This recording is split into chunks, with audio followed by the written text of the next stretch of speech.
12. Kejutan. Sejarah adalah situasi perubahan yang ironisnya digunakan sebagai peta masa depan.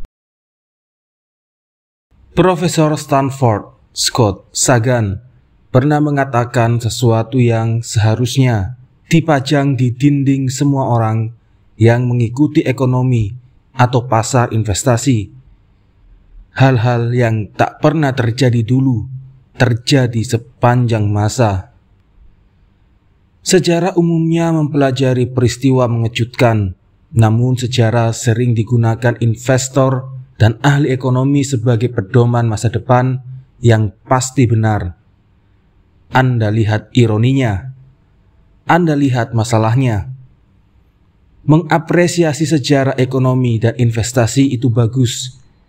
Sejarah membantu kita menyesuaikan harapan, mempelajari di mana orang cenderung keliru dan menawarkan pedoman kasar mengenai apa yang mungkin ampuh.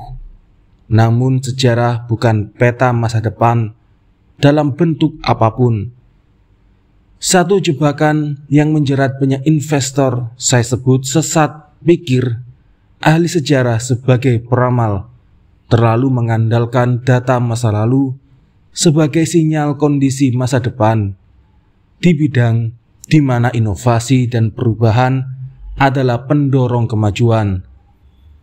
Anda tak bisa menyalahkan investor yang melakukan itu. Jika Anda memandang investasi sebagai sains keras, sejarah bisa menjadi pedoman sempurna untuk masa depan. Ahli geologi bisa melihat data sejarah semiliar tahun dan membuat model perilaku bumi. Ahli meteorologi juga bisa. Dokter juga bisa. Cara kerja ginjal tahun 2010 dan 1020 sama saja. Namun investasi bukan sains keras. Investasi adalah banyak orang membuat keputusan tak sempurna dengan informasi terbatas mengenai hal-hal yang akan berdampak besar bagi kesejahteraan mereka. Sehingga orang cerdas pun bisa jadi gelisah, rakus dan paranoid karenanya. Richard Feynman, ahli fisika masyhur, pernah berkata, "Bayangkan betapa lebih sulitnya fisika jika elektron punya perasaan." Nah, investor punya perasaan, cukup banyak. Makanya sukar memprediksi apa yang akan mereka lakukan kelak, hanya berdasarkan apa yang mereka lakukan dulu. Batu penjuru ilmu ekonomi adalah pernyataan bahwa segala hal berubah seiring waktu. Karena tangan tak terlihat membenci apapun yang terus-menerus terlalu bagus atau terlalu jelek. Investor Bill Bonner pernah menjabarkan bagaimana pasar bekerja. Dia pakai kaos bertuliskan "Kapitalisme sedang bekerja" sambil membawa palu. Hanya sedikit hal yang tak berubah dalam waktu lama. Artinya kita tak bisa memperlakukan ahli sejarah sebagai peramal.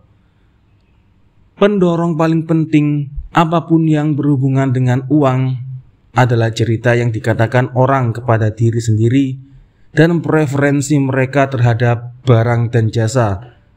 Hal-hal itu tak diam saja, berubah lintas budaya dan generasi, selalu berubah selamanya.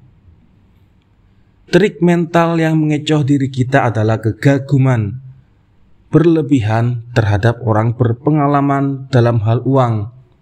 Memiliki pengalaman tertentu bukan jaminan membuat Anda tahu apa yang akan terjadi ke depan.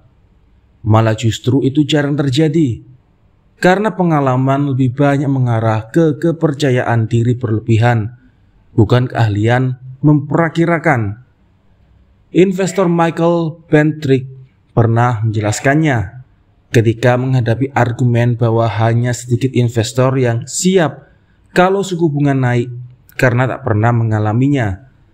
Periode kenaikan suku bunga besar terakhir di AS adalah hampir 40 tahun lalu. Dia bilang itu tak penting karena mengalami atau mempelajari apa yang terjadi pada masa lalu mungkin tak bisa menjadi pedoman mengenai apa yang akan terjadi ketika suku bunga naik pada masa depan. Terus, kenapa?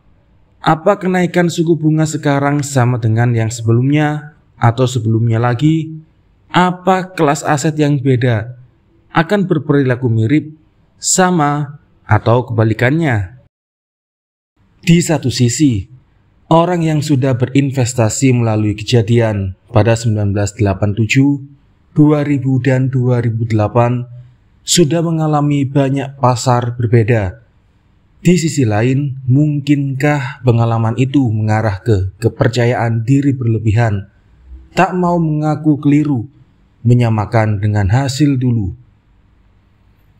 Dua hal berbahaya terjadi bila Anda terlalu mengandalkan sejarah investasi sebagai pedoman mengenai apa yang akan terjadi. 1. Anda bisa melewatkan kejadian langka yang paling banyak memengaruhi hasil. Peristiwa-peristiwa paling penting di data sejarah adalah yang besar dan jarang, pemecah rekor. Peristiwa-peristiwa itu menjungkir balikkan ekonomi dan bursa saham, depresi besar, Perang Dunia II, gelembung.com, 11 September 2001, krisis perumahan pertengahan 2000-an. Segelintir peristiwa langka berperan besar karena memengaruhi banyak sekali kejadian yang tak berkaitan. 15 miliar manusia lahir pada abad ke-19 dan ke-20. Namun coba bayangkan betapa berbedanya ekonomi global dan seluruh dunia kiranya hari ini jika 7 orang saja tak pernah ada. Adolf Hitler, Losif Stalin, Mao Zedong, Gavrilo Princip, Thomas Edison, Bill Gates, Martin Luther King.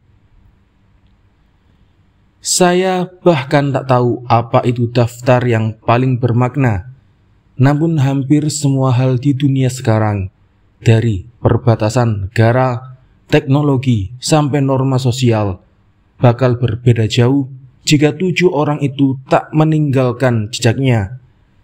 Cara lain menyatakannya adalah bahwa 0,0000000004% orang bertanggung jawab atas barangkali sebagian besar arah dunia selama abad kemarin. Begitu juga dengan proyek, inovasi, dan kejadian. Bayangkan abad kemarin tanpa depresi besar, Perang Dunia II, Manhattan Project, vaksin, antibiotik, ARPANET, 11 September, ambruknya Uni Soviet. Berapa proyek dan peristiwa terjadi pada abad ke-20? Miliaran, triliunan, siapa yang tahu?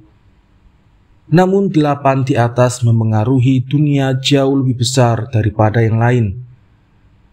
Hal yang membuat peristiwa ekor mudah diremehkan adalah betapa gampangnya meremehkan penumpukan.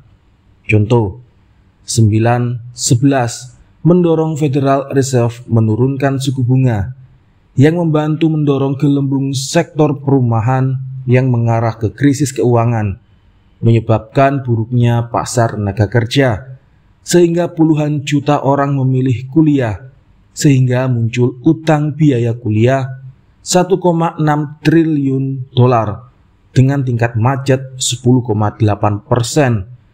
Menghubungkan 19 pembajak pesawat dengan beban utang biaya kuliah tidak intuitif, tapi itulah yang terjadi di dunia yang didorong beberapa peristiwa langka di ekor.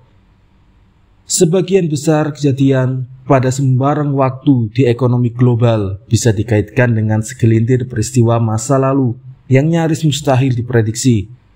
Jalan cerita paling lazim di sejarah ekonomi adalah kejutan. Alasan kejutan terjadi bukanlah karena model kita salah atau kecerdasan kita rendah. Itu karena peluang orang tuanya Adolf Hitler bertengkar pada suatu malam 9 bulan sebelum dia lahir Itu sama saja dengan peluang mereka menghasilkan anak yang tumbuh menjadi dia. Teknologi sukar diprediksi karena Bill Gates bisa saja mati karena polio jika Jonas Salk menyerah dalam upaya mencari vaksin. Alasan kita tak dapat memprediksi pertumbuhan utang biaya kuliah adalah karena seorang satpam bandara bisa saja menyita pisau dari calon pembajak pada 9/11. Itu saja. Masalahnya, kita sering menggunakan kejadian seperti depresi besar dan Perang Dunia II untuk memandu pandangan kita mengenai hal-hal seperti skenario terburuk bila berpikir mengenai hasil investasi masa depan.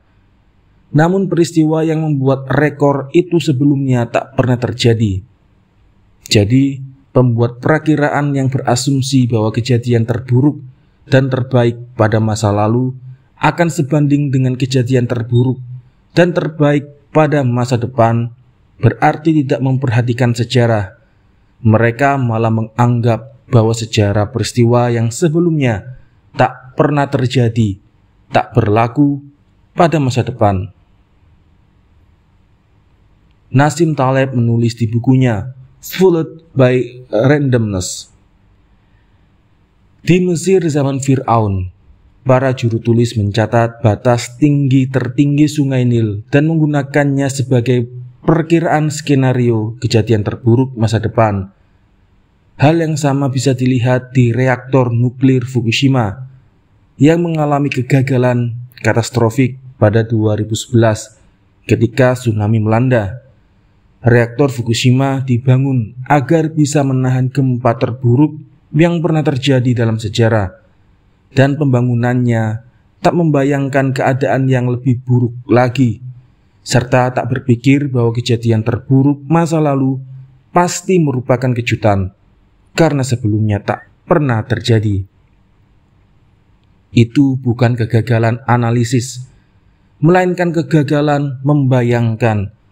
Menyadari bahwa masa depan boleh jadi tak mirip sama sekali dengan masa lalu adalah jenis keahlian istimewa yang biasanya tak dianggap di komunitas perakiraan keuangan. Pada satu acara makan malam di New York pada 2017 yang saya hadiri, Daniel Kahneman ditanya bagaimana investor seharusnya menanggapi bila perakiraan kami keliru.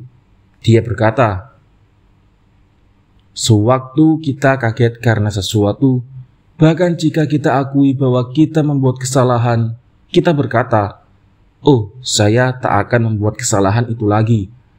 Namun faktanya yang harus Anda pelajari bila membuat kesalahan karena tak mengantisipasi sesuatu adalah bahwa dunia sukar diantisipasi. Itu pelajaran yang benar untuk diambil dari hal-hal yang mengagetkan, bahwa dunia itu mengagetkan. Pelajaran yang tepat untuk diambil dari hal-hal yang mengagetkan adalah bahwa dunia itu mengagetkan. Bukannya kita harus menggunakan kejutan masa lalu sebagai pedoman untuk batas masa depan. Kita harus menggunakan kejutan masa lalu sebagai petunjuk bahwa kita tak tahu apa yang akan terjadi berikutnya. Peristiwa-peristiwa paling penting dalam ekonomi pada masa depan yang akan membuat perubahan paling besar adalah yang tidak pernah ada contohnya dalam sejarah, yang belum pernah terjadi. Karena belum pernah terjadi, kita tak akan siap menghadapinya. Makanya dampaknya begitu besar. Itu berlaku bagi peristiwa menakutkan seperti resesi dan perang, juga peristiwa hebat seperti inovasi. Saya percaya dengan prediksi itu, karena kejutan yang berpengaruh besar adalah satu prediksi yang akurat di hampir semua titik dalam sejarah. 2. Sejarah bisa menjadi pedoman menyesatkan bagi masa depan ekonomi dan bursa saham karena tak mempertimbangkan perubahan struktural yang relevan di dunia hari ini. Pertimbangkan beberapa perubahan besar. 401K sudah 42 tahun umurnya. Roth IRA lebih mudah, diciptakan pada 1990-an. Jadi nasihat keuangan pribadi dan analisis mengenai cara orang Amerika menabung hari ini tak bisa dibandingkan langsung dengan apa yang masuk akal satu generasi lalu. Kita punya pilihan baru, keadaan berubah. Atau model Ventura. Model Ventura belum banyak 25 tahun lalu. Hari ini ada pemodal Ventura yang lebih besar daripada keseluruhan industrinya satu generasi lalu. Di memoarnya, pendiri Nick Bilknight menulis mengenai hari-hari pertamanya berbisnis. Tak ada yang namanya modal Ventura. Pengusaha muda tak punya banyak pilihan, dan pilihan yang ada dijaga oleh pengawal yang takut resiko dan tak punya imajinasi. Dengan kata lain, bangkir. Itu artinya semua data sejarah sampai beberapa dasawarsa ke belakang mengenai pendanaan perusahaan baru sudah kadaluarsa. Pengetahuan kita mengenai siklus investasi dan kegagalan perusahaan rintisan tidak didasari secara panjang, karena cara pendanaan perusahaan sekarang benar-benar paradigma baru dalam sejarah. Atau lihat pasar publik. S&P 500 tak mencakup saham finansial sampai 1976. Hari ini saham finansial menjadi 16% indeks itu. Saham teknologi nyaris tak ada 50 tahun lalu. Kini saham teknologi di atas 1/5 indeks. Aturan akuntansi berubah seiring waktu. Begitu juga laporan keuangan, audit dan likuiditas pasar. Keadaan berubah. Jangka waktu antara resesi di AS berubah dramatis dalam 150 tahun terakhir. Rata-rata jangka waktu antara resesi telah tumbuh dari sekitar 2 tahun pada akhir 1800-an ke 5 tahun pada awal abad ke-20 dan 8 tahun pada setengah abad terakhir. Saya menulis ini ketika AS kelihatan akan memasuki resesi 12 tahun sejak resesi terakhir bermula pada Desember 2017. Itu jeda terlama antara resesi sejak sebelum Perang Saudara AS. Ada banyak teori mengenai mengapa resesi telah menjadi kurang sering. Satu teori menyatakan bahwa Federal Reserve jadi makin jago mengelola siklus bisnis, atau setidaknya memperpanjang siklus bisnis. Yang lain adalah bahwa industri berat lebih rentan produksi berlebihan yang menyebabkan naik turun dibanding industri jasa yang mendominasi dalam 50 tahun terakhir. Pandangan pesimisnya adalah bahwa kita sekarang lebih jarang mengalami resesi, tapi sekalinya terjadi, resesi lebih dahsyat dibanding dulu. Untuk argumen kita tidak penting apa yang menyebabkan perubahannya. Yang penting adalah bahwa keadaan jelas berubah. Guna menunjukkan bagaimana perubahan dalam sejarah harus memengaruhi keputusan investasi, pertimbangkan karya seseorang yang dipercaya banyak pihak sebagai salah satu pemikir investasi terbesar sepanjang masa, Benjamin Graham.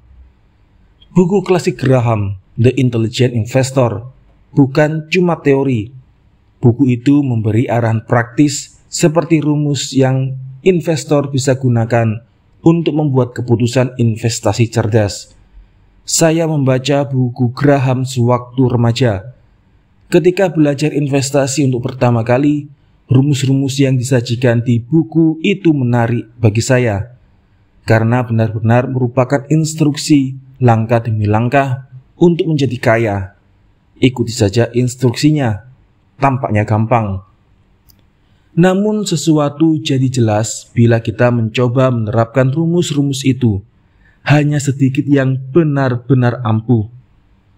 Graham menyarankan membeli saham yang nilainya lebih rendah daripada aset kerja bersih. Pada dasarnya, uang di bank dikurangi semua utang.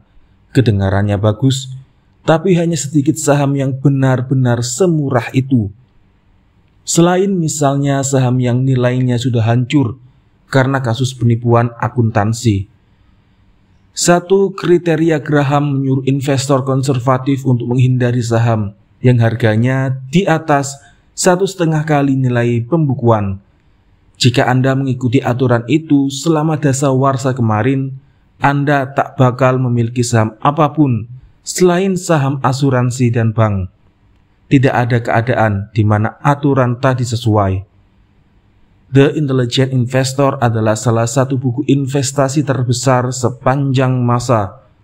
Namun, saya tak kenal satupun investor yang beruntung karena menerapkan rumus-rumus Graham. Bukunya penuh kebijaksanaan, barangkali lebih daripada semua buku investasi lain yang pernah terbit. Namun sebagai buku pedoman, isinya bisa dipertanyakan. Apa yang terjadi? Apakah Graham sebenarnya tukang pamer yang nasihatnya terdengar baik tapi tak mempan? Bukan. Dia sendiri investor yang sangat sukses. Namun dia orang yang praktis dan dia tidak suka ikut-ikutan. Dia tak sangat terikat dengan gagasan investasi tertentu sehingga terus memegangnya ketika terlalu banyak investor lain mengikuti, sehingga gagasannya jadi populer dan tak berguna lagi. Jason Zweig yang pernah mengomentari versi buku Graham yang belakangan pernah menulis, Graham terus-menerus bereksperimen dan menguji ulang asumsi-asumsi dan mencari apa yang ampuh, bukan yang ampuh kemarin melainkan hari ini. Di tiap edisi revisi The Intelligent Investor, Graham membuang rumus-rumus yang dia sajikan di edisi sebelumnya dan menggantinya dengan rumus baru. Boleh dikata menyatakan bahwa yang kemarin tidak dipakai lagi atau tidak bekerja seampuh dulu. Ini rumus-rumus yang tampaknya bekerja dengan lebih baik sekarang. Satu kritik yang biasa diajukan ke Graham adalah bahwa semua rumus di edisi 1972 sudah kuno. Satu-satunya tanggapan yang tepat untuk kritik itu adalah berkata, tentu saja sudah kuno. Rumus-rumus itu dia gunakan untuk menggantikan rumus-rumus di edisi 1954 yang pada gilirannya menggantikan rumus-rumus edisi 1949 yang digunakan untuk melengkapi rumus-rumus asli yang dia sajikan dalam Security Analysis tahun 1934. Graham meninggal tahun 1976. Jika rumus-rumus yang dia ajarkan dibuang dan diganti 5 kali antara 1934 dan 1972, seberapa relevankah rumus-rumus itu menurut Anda pada 2021 atau nanti pada 2050? Sebelum meninggal, Graham ditanya apakah analisis rinci saham individual, taktik yang membuat dia terkenal, tetap menjadi strategi kesukaannya. Dia menjawab, secara umum, tidak. Saya tidak lagi menganjurkan teknik analisis sekuritas yang rumit untuk mencari kesempatan nilai unggul. Itu berguna kira-kira 40 tahun lalu, ketika buku kami pertama kali terbit. Namun situasinya sudah banyak berubah sesudah itu. Yang berubah, persaingan tumbuh selagi kesempatan makin diketahui secara luas.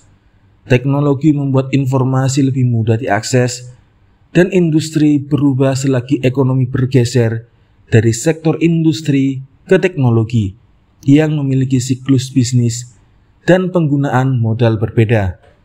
Keadaan berubah. Satu kekhasan menarik di sejarah investasi adalah bahwa makin jauh kita melihat ke belakang, makin besar kemungkinan kita memandang dunia yang tak relevan lagi sekarang. Banyak investor dan ahli ekonomi merasa senang perakiraannya didukung data puluhan tahun, bahkan ratusan tahun. Namun karena ekonomi berevolusi, sejarah terkini sering merupakan pedoman masa depan terbaik karena lebih mungkin mencakup syarat-syarat penting yang relevan bagi masa depan. Ada kalimat yang lazim di investasi, biasanya digunakan untuk mengejek. Kali ini berbeda. Jika Anda perlu membantah seseorang yang memprediksi masa depan tidak akan persis sama dengan masa lalu, bilang, "Oh, jadi kamu pikir kali ini berbeda." Asalnya dari pandangan investor John Templeton bahwa kata-kata paling berbahaya dalam investasi adalah kali ini berbeda. Meskipun begitu, Templeton mengakui bahwa sampai 20% keadaannya memang berbeda. Dunia berubah, tentu saja. Dan perubahan itulah yang paling penting seiring waktu. Michael Batnick berkata, kata-kata paling berbahaya dalam investasi adalah